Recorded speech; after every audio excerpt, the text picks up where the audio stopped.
Hello everyone, and welcome to another episode of Uriel Morningstar versus the World. This is episode 15, so let's begin.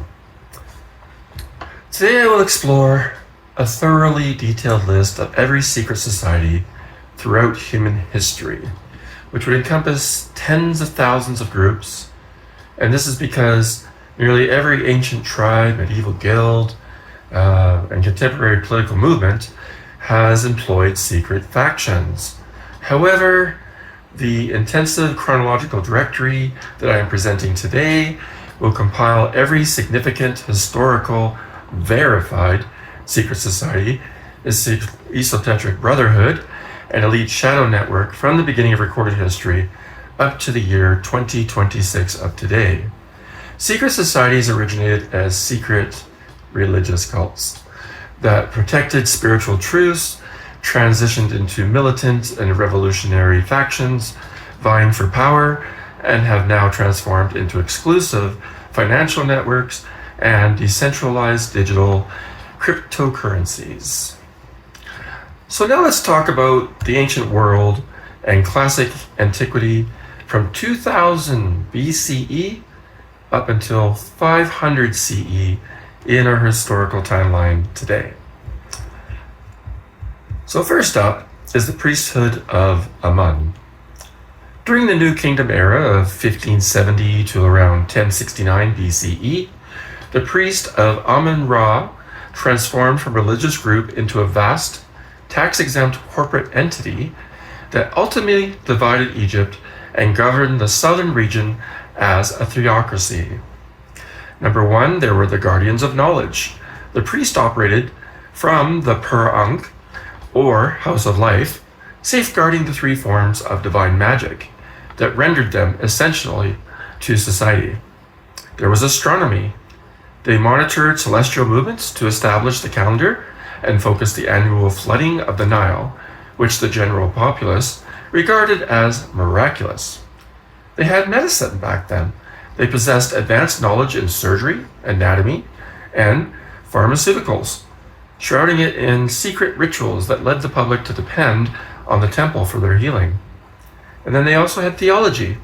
They meticulously protected secret rituals, created stories, and the true names of deities within dark inner sanctuaries. And then two, there was the economic and political power. The Pharaohs frequently offered war spoils and conquered territories to Amun-Ra as a gesture of gratitude for military success. At its zenith, the priesthood wielded control over 20 to 30% of all arable land in Egypt. They had a workforce exceeding over 100,000 peasants, and they had their own fleets, granaries, and shipyards. They were completely tax exempt, which enabled them to amass greater wealth than the pharaoh himself. And then three, the struggle for power and the ultimate ascendancy. This economic supremacy sparked a prolonged Cold War with the throne. The Akhenaten reaction, Pharaoh Akhenaten, attempted to dismantle the priesthood by banning Amun and forcing monotheism, worship of Aten. Following his death, the priest swiftly recovered, compelling the young king Tutankhamun to resuscitate their wealth and influence. Their theatric division by the 21st dynasty, as central royal authority weakened, the high priest of Amun officially seized control of southern Egypt, ruling from the Thebes as pharaohs in all but title. So the second up is the Eleusinian Mysteries, which were the most revered secret ceremonies of ancient Greece, celebrated annually for 2 millennia in honor of Demeter, the goddess of agriculture, and her daughter Persephone. These rites offered initiates the promise of joyful afterlife and liberation from the dread of death. Disclosing the mysteries was punishable by execution. They had a 9-day journey. The ritual transformed participants through a miraculous, timed psychological evolution. It starts with purification. Initiates would cleanse their spirits by bathing in the sea alongside sacrificial piglets. They came the 14-mile march. A grand procession journeyed from Athens to Eleusis, donning masks and hurling ritual insults to dismantle their ego. Then came the fast and the Kekion. Participants observed a fast to emulate Demeter's sorrow, which was broken by consuming Kekion, a sacred drink. Then came the revelation. Within the dark, windowless telesteron, or initial hall, a sudden burst of firelight unveiled secret artifacts and dramatic reenactments that forever altered the initiates. They had a psychedelic potion, the Argot theory. Contemporary scholars suggested that the Kaikion was an ancient psychedelic. The barley used in the drink was likely contaminated with ergot, a fungus that contains compounds that are very similar to LSD. Priests carefully filtered out the toxins to provide a mind-expanding experience that initiates described as profound awe and complete cosmic unity. The rites were inclusive, welcoming all, women, and even enslaved individuals, until they were outlawed by the Christian Roman Emperor Theodosius I in 396 CE. He sealed the final secret of the hall away from history forever. The third is some of these are hard to say. The third one is the Dionysian Mysteries, where the ultimate social release valve of the ancient world. While mainstream Greco-Roman religion demanded strict civic order, this underground cult used intentional chaos to achieve enthusiasmos, the feeling of being possessed by the divine. Here are the most critical elements of this cult. The rituals. Worshippers met at night in the wilderness to induce a state of mania, divine madness. They achieved this through massive consumption of wine, viewed as the literal presence of the god, hypnotic drumming, and frantic dancing. At the peak of this eccentric trance, they practiced sparagmos, tearing apart a live animal, and homophagia, eating its raw flesh to ingest the god's power. Then there was radical equality. The cult completely shattered the strict social hierarchies of Greece and Rome. Elite women, called Maenads, enslaved people, and nobles discarded their societal roles to dance beside and side as equals. Then there was the Roman crackdown. The Roman Senate viewed this secret, anti-authoritarian movement as a dangerous political conspiracy. In 186 BCE, Rome brutally banned the rituals, and they were executing thousands and thousands of followers. Despite all the violence, the cult survived by moving further underground, eventually shifting into a secret society that promised its initiates a joyful, celebratory afterlife. Fourth is the Orphic Mysteries. Unlike the mainstream Greek religion, Orphism, 6th century BCE, was a private ascetic movement offering personal salvation, a strict moral code, and an escape from a grim afterlife. Number one, they had a myth. The body as a tomb. The movement centers on a unique creation myth. The infant god, Dionysius Zergerus, was torn apart and eaten by the wicked Titans in retaliation. Zeus blasted the Titans with his lightning, and humanity was born from their ashes. This leaves humans with the dual nature, a sinful, physical, titanic body called Soma Seama. The body is a tomb, and a pure divine Dionysian soul. Number two, the lifestyle. Breaking reincarnation. Because humans carry the cosmic guilt of the Titans, the soul is trapped in an endless cycle of reincarnation, metaphysicosis. To purify the soul, initiates practice strict asceticism. They had total vegetarianism. Meat and animal sacrifices were forbidden, as eating animals was seen as harming transmigration souls. They had ritual purity. Initiates wore pure white linen and avoided certain taboo foods, like beans, which were linked to decay. Number three, the underworld cheat sheet. Gold tablets archaeologists have found, thin, inscribed Orphic gold tablets inside the graves of initiates. These served as literal instruction manuals for the soul when navigating Hades. Number 1. Avoid the spring of Lethe, forgetfulness. Do not drink from it, or you will forget the past life and be reincarnated. Number 2. You must drink from the pool of Mesenemy, memory, guarded by centuries. This spring preserves the soul's divine knowledge. And 3. Recite the password. The soul must state to the guardians, I am a child of earth and starry heaven, and then declare themselves pure. By passing this test, the soul bypassed the gloomy fate of regular mortals and achieved eternal paradise in the Elysian fields. Number 5 is the Pythagorean Brotherhood.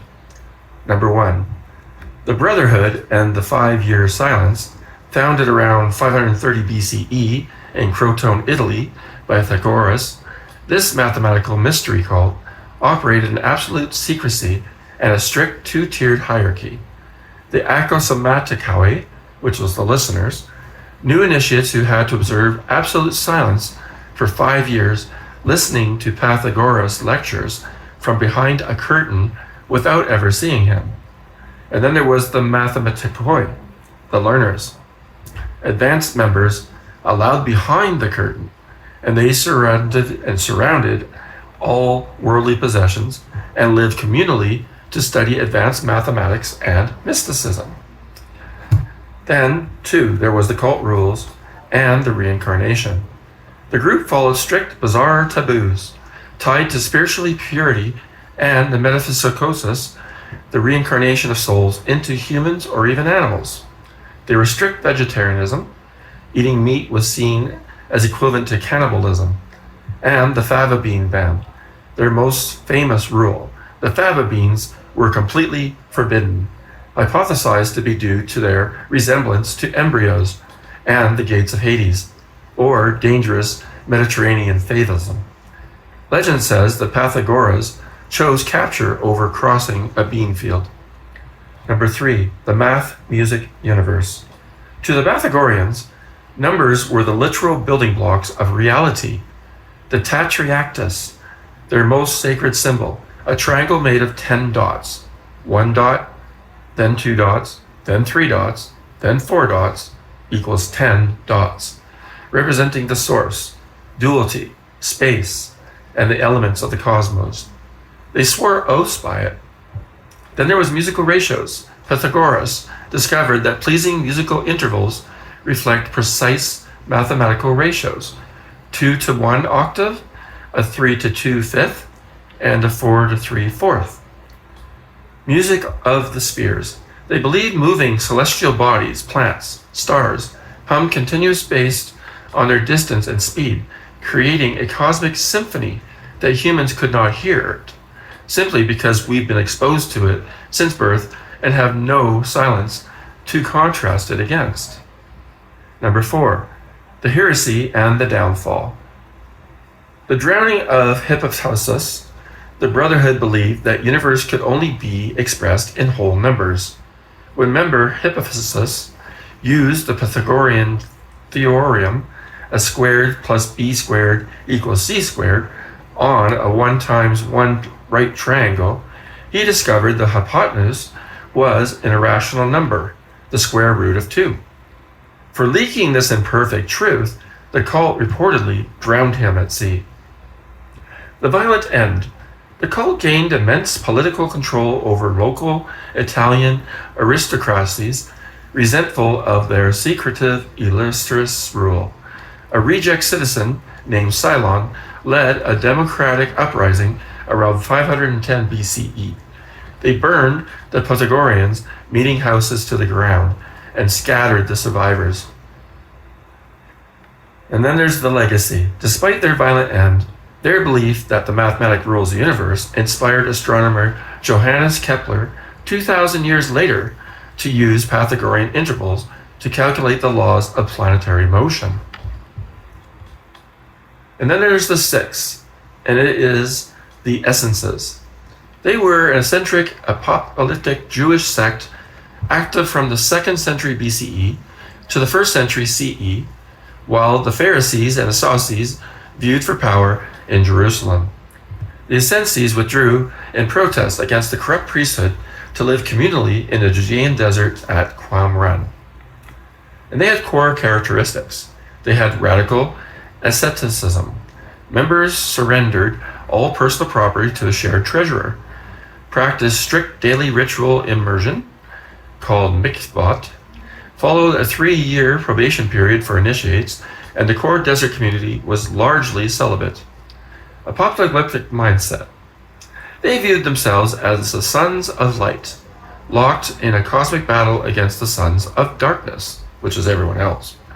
They believed the end of days was imminent and anticipated a final war led by the 2 messiahs, one priestly and one royal.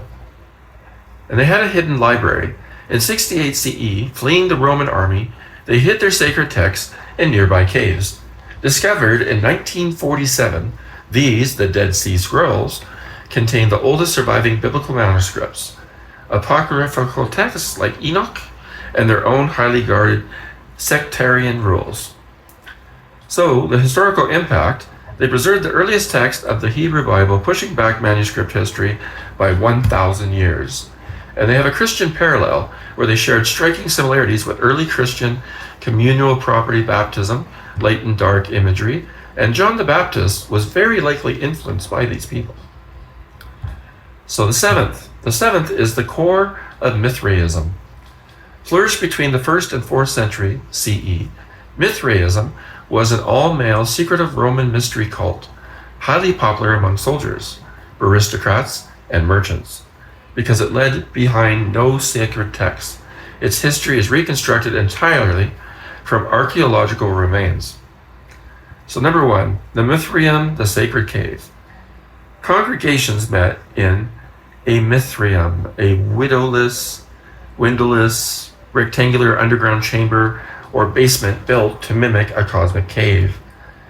It featured a central aisle flanked by raised stone benches where 20 to 50 members reclined for ritual feasts. Ceilings were often painted with stars and planets to represent the universe. 2, the tauroctony, the central myth. Every Mithraeum featured a central relief depicting the tauroctony, Mithras slaying a sacred bull. This scene doubled as an astronomical map. The bull represented creation and fertility. There was a dog, a snake, and a scorpion, and they attacked the bull, symbolizing life-giving blood and the cosmic corruption. The figures correspondingly direct to constellations along the celestial equator. 3, the 7 initiation ranks. Progression through the cult required passing through 7 distinct tiers, each linked to a celestial body and specific ritual duties. 1, there was the Corax, the raven, which represented Mercury, and that was for servants who carried food. 2, there was the Nymphus, the bridegroom, which represented Venus. Veiled initiates marked a mystical marriage to the cult. Then there was 3, Miles, the soldier, which represented Mars, the core brotherhood who took oaths to loyalty. Then there was 4, Leo, the lion, which represented Jupiter, associated with fire and physical strength. Then there was 5, Perseus, Persian, representing the moon, keepers of the cult's eastern heritage. Then there was Heliodromos, the sun runner, representing the sun, representatives of the sun god. Then there was 7, Pater, or father, representing Saturn, the supreme leader and the high priest. So 4, appeal to the Roman military. Mithraism became the ultimate legionnaire fraternity for 3 reasons. 1, structure. Its 7-tier hierarchy mirrored the rigid promotion ladder of the Roman army. 2, global networking. Mithraea were built at nearly every imperial outpost, providing transferred soldiers with an instant, trustworthy network of brothers. And then 3, values. It emphasized strict discipline, loyalty, and a dualistic battle between cosmic light and darkness. The cult ultimately vanished in the 4th century after Christianity gained exclusive imperial backing, leading to the destruction of sealing of that underground caves. Number 8 is the Gnostics. The core belief. Gnosticism was a loose network of early Christian mystics, 1st and 2nd century CE, who believed salvation came from gnosis, direct, experiential knowledge of the divine within oneself, rather than blind faith or church rituals. The two gods. They solved the problem of evil by splitting the divine. The universe was not created by the ultimate true God, a source of pure spirit, but by a flawed lesser deity called the Demiurge, often linked to the Old Testament God, who accidentally trapped divine spirit inside a flawed human body. Then there was the role of Jesus. To the Gnostics, Jesus was not a sacrifice for sin, but a cosmic teacher sent to awaken humanity from spiritual amnesia and help them to locate their inner divine spark. But then came the church's crackdown. The Orthodox Church viewed Gnostics as a massive threat because their belief system bypassed the need for a priest, bishops, and hierarchy. Furthermore, many Gnostic sects allowed women to serve as leaders and priests. And they lost their libraries. Wiped out as heretics, the Gnostics were mostly forgotten until 1945, when a collection of hidden texts, the Nag Hammadi Library, was discovered in Egypt. This unearthed lost books like the Gospel of Thomas and the Gospel of Mary, providing early Christianity was far more diverse than traditional history first suggested. Well, that's it for today's episode.